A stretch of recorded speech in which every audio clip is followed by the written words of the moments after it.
Good morning friends, मैं doctor Shweta आपको अपने यूट्यूब चैनल में स्वागत करती हूँ। मैं आज आपको ठंड से रिलेटेड कुछ ऐसे मेडिसिन बताऊँगी जिसमें सर्दी, खांसी, बुखार, बदन दर्द, छींके आना, ये सब जो प्रॉब्लम होता है नॉर्मली, जो नॉर्मल प्रॉब्लम्स हैं अभी हल्के ठंड लग जाने से जो होता है, इसके लिए पहला मेडिसिन है आपके लिए एकोनाइट 30। एकोनाइट 30 आप ले सकते हैं जब हल्का फुल्का जैसे बुखार जैसा लग रहा है, ठंड लग रहा है, नाक जाम हो रहा है, तो ये आप एकोनाइट 30 ले सकते हैं। और दूसरा मेडिसिन है नेट्रम म्यू 30। जब आपको एलर्जी जैसा लगे, एलर्जी लग रहा है, एलर्जी के साथ एकदम ठंड तुरंत लग जाता है, तब आप नेट्रम म्यू भी साथ में ले सकते हैं इसके।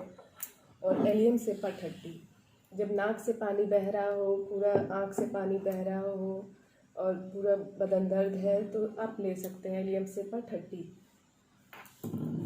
और चौथा मेडिसिन है काली बाइक्रोम। जब बहुत ज़्यादा छींक आ रहा है, बहुत ज़्यादा